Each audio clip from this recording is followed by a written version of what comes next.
Olá pessoal, a canonização é o termo usado para um processo formal através do qual a Igreja Católica ela reconhece uma pessoa como santa. Esse processo ele normalmente é longo, havendo uma profunda investigação da vida do futuro santo. Tal processo ele deve seguir diversas etapas, sendo imprescindível a comprovação de 2 milagres. O primeiro milagre é necessário para que o candidato seja beatificado.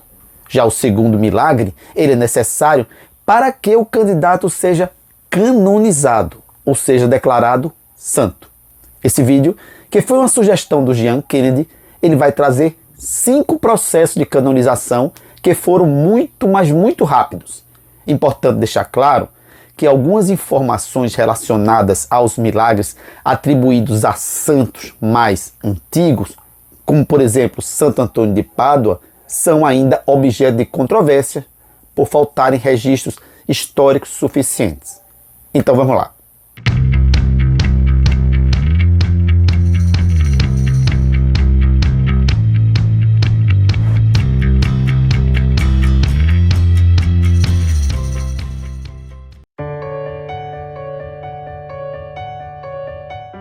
João Paulo II foi um papa polonês extremamente influente.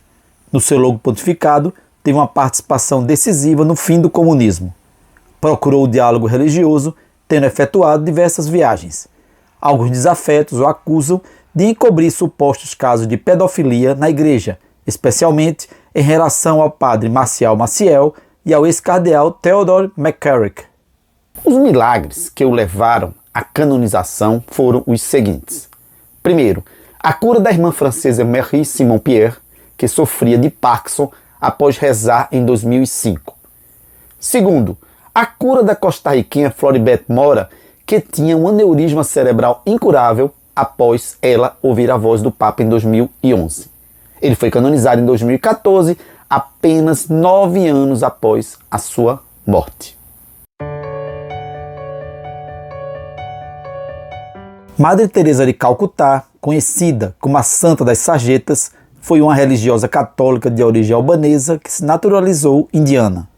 Ela fundou a Congregação das Missionárias da Caridade, que se dedica a servir pessoas muito pobres, transmitindo a elas o Evangelho.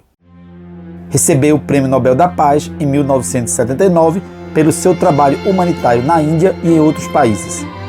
Foi beatificada em 2003 e canonizada em 2016 pela Igreja Católica. Os milagres que levaram à sua canonização foram os seguintes. Primeiro, a cura de uma mulher indiana, a Mônica Besta, que sofria de um tumor abdominal incurável. Ela afirmou que foi curada após rezar para a Madre Teresa e colocar uma medalha abençoada pela religiosa sobre o seu ventre.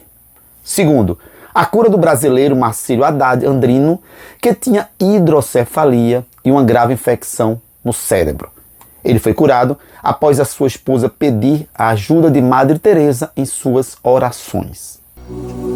Algumas acusações pesam sobre Madre Teresa, como uma suposta ligação com ditadores como Jean-Claude Duvalier e que teria desviado milhões de dólares. Tais acusações, entretanto, não prosperaram por carecer de maiores provas. Madre Teresa foi canonizada 19 anos após a sua morte. Pedro Marti de Verona foi um frade dominicano italiano que viveu no século XII. Ele se destacou pela sua pregação contra heresias, especialmente as vindas dos cátaros. Foi inquisitor-geral no norte da Itália. Acabou sendo assassinado por 2 hereges a golpes de machado na cabeça. Agonizando, escreveu com seu próprio sangue no chão: "Creio". Os milagres que o levaram à canonização, eles foram os seguintes. Primeiro, a cura de um frade dominicano chamado Domingos, que foi ferido junto com Pedro pelos assassinos. Ele estava agonizando à beira da morte, mas se recuperou milagrosamente após invocar o nome de Pedro e beber um pouco do seu sangue. Já o segundo milagre foi a cura de uma mulher chamada Catarina, que sofria de uma doença incurável nos olhos. Ela foi levada ao túmulo de Pedro e recuperou a visão. Pedro foi canonizado apenas 37 dias após a sua morte.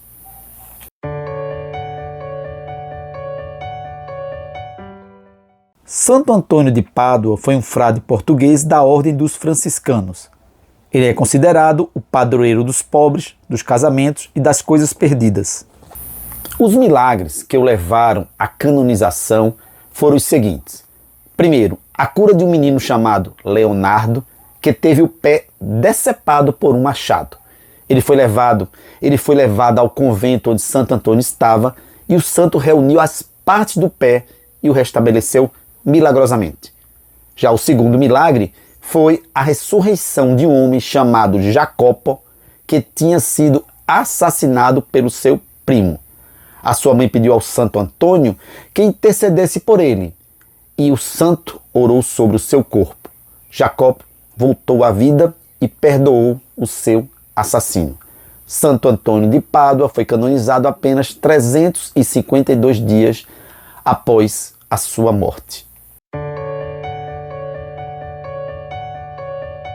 Teotônio foi um religioso português do século XII e foi o primeiro santo vindo de Portugal. É o padroeiro de Viseu e Valença e um dos fundadores do mosteiro de Santa Cruz em Coimbra. Muito ligado ao rei Afonso Henriques, foi o seu conselheiro. Humilde, recusou diversos cargos eclesiásticos, preferindo fazer peregrinações. Foi 2 vezes à Terra Santa. A ele são atribuídos os seguintes milagres. O primeiro, a cura de uma mulher com câncer no estômago após rezar a São Antônio. Ela havia sido diagnosticada com câncer terminal e estava prestes a morrer. Ela foi então levada ao túmulo de São Teotônio em Coimbra e recitou uma oração pedindo a sua intercessão. No dia seguinte acordou sem nenhum sinal de câncer. Já o segundo foi a ressurreição do menino Afonso, que tinha morrido afogado em um rio. O seu corpo foi encontrado e levado ao túmulo de São Teotônio. Os pais do menino rezaram, pediram ao santo. No dia seguinte, o garoto foi encontrado vivo e bem. Foi canonizado 337 dias após a sua morte. Pessoal, é importante ressaltar 2 pontos. O primeiro é que o processo de canonização ele sofreu muitas modificações durante os séculos. Antigamente, mas bem antigamente, os processos eram muito menos rigorosos, o que os fazia, via de regra, bem mais rápidos. Daí temos canonizações com um período inferior a 1 ano. Com as regras atuais, isso seria inconcebível. Por outro lado, eu tenho para mim que houve recentemente, dos anos 80 para cá, um certo afrouxamento nas normas de canonização, o que vem fazendo com que algumas ocorram num prazo relativamente curto, num prazo relativamente menor, quando comparada com as de tempos atrás. Evidentemente, não com prazo igual àquelas bem antigas, como a de São Pedro Mártir, mas com prazo inferior a 10 anos, como foi o caso de João Paulo II. Eu, sinceramente, discordo de tais modificações. Uma que me pareceu um grande erro foi o fim do chamado advogado do diabo, que tinha a função de procurar defeitos de caráter que inviabilizassem a canonização de determinada pessoa. Infelizmente, João Paulo II suprimiu essa figura em 1983, o que tornou mais fácil, mas muito mais fácil mesmo, alguém ser canonizado. Quem quiser se aprofundar na figura do advogado do diabo, há um vídeo específico nesse canal.